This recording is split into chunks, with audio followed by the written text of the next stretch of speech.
Hello everyone, this is Aman Raj and my entry number is 2021CH10403. I am from Chemical Engineering Branch, IIT Delhi, and I am here to show my ELP project that has been assigned to me. So, what is the subject of this project?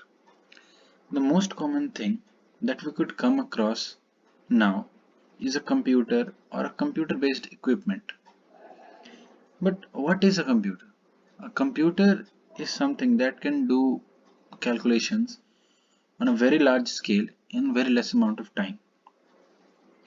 That is the definition, right? But what I'm talking here is the digital computers. Like everywhere we can see laptops or mobiles. Even now I'm using a laptop. So these kind of computers I'm talking about.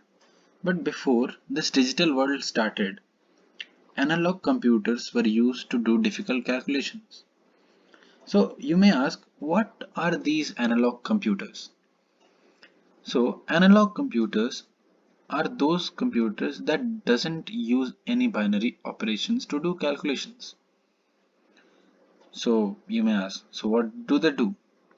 Let's see that sometime later or later on.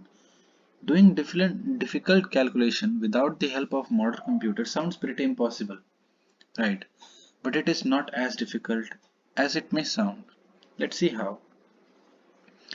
Given here is how an analog computer looks like. Pretty complicated, right? Believe me, it's not that complicated. What are the insides of this analog computer? In order to know how this works, we need to have a much simpler approach than that of digital computer, which uses the values 0 and 1 to do calculations. What could be such a way? The answer lies in simple electrical concepts that tend to imitate calculations of a certain kind. What do I mean? Up to this point, there may have been a difficulty in understanding that what is the point that I am making here. Let's take a closer look. Like, what if we, instead of two numbers, we take two currents in wires and join them?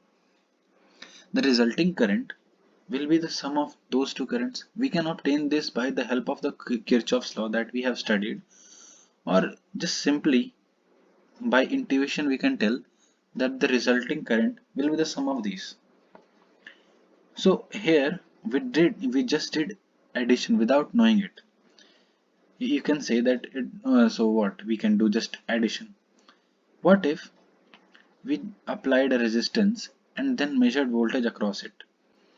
Then we are able to calculate I3 multiplied by R by just using electrical circuits. How fascinating, isn't it? With just using electrical circuits, we were able to do addition and multiplication. So, if we think of a certain operation for a circuit, then we can do some operations like addition and multiplication.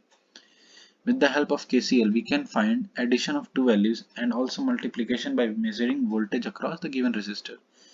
But what about other types of calculation? Like in maths, other than addition and multiplication, there are different kind of problems that we have. Let's move forward. Let's introduce op-amps. So what are op-amps?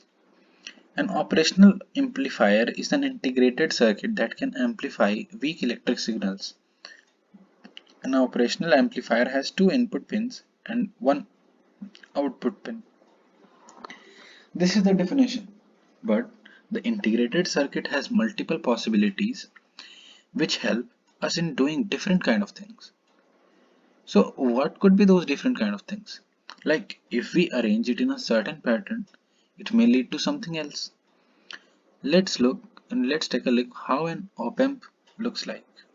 This is the diagram where you can see there are two sources of input and there is one output voltage. So what are the functions that op-amps can perform? So here are a few applications that an op-amp can perform. For addition, you can see the diagram here where we had given V1, V2 and V3 as our source. In this case, op-amp can be used to sum the input voltage of two or more sources into a single output voltage. This circuit depicts the application of op-amp as an adder or summing amplifier. The input voltages are applied to the inverting terminal of op-amp, and the output voltage is proportional to the sum of the input voltages. This was one of the applications. Let's move forward to see the other application. The other application is for differentiation. You may be thinking that what we can do differentiation by this method. So let's take a closer look. Op-amp can be used as a differentiator where the output is the first derivatives of the input signal. The following equation gives the relation between input signal and the output signal. As you can see, the voltage is first derivative of the input voltage. We are not going into how this equation is derived, but only learning the use of an op-amp as differentiator. Hence, we can see that just by describing the circuits that we have used, we can use it in a different way. Like first case, it was used for addition, and the second case, it was used for differentiation. In a similar fashion, it can do certain more things. For example, it can work as an integrator where it can sum things from a certain limit to a certain limit. It can work as a multiplier. It can work as an inverting multiplier. It can work as a phase shifter, which will help us to make sine theta convert into cos theta. These kind of conversions are important in terms of maths.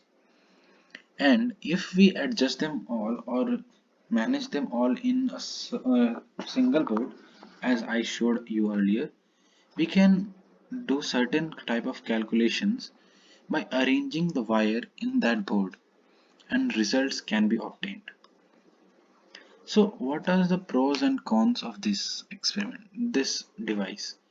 Coming to the advantages, they are powerful. They can literally solve differential equations if you manage to do the wiring that way, and they give properly present good output as expected. Secondly, they are very fast. Co- Comparing it to the digital computers, which are very fast, but in case of analog computers, they are really fast because in addition, we just need two currents. Also, they are energy efficient. In case of digital computers, if we have to add two 8-bit numbers, we have to do multiple operations.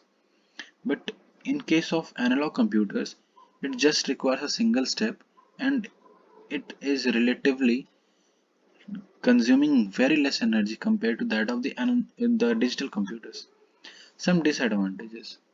Due to the physical misbalance of the components inside this board, it is inaccurate. Secondly, it is not able to perform certain applications that we are able to do in our digital computers. Something like operating MS Word or operating Instagram or playing YouTube. These analog computers are just for single purpose only, which are used to have some calculations done.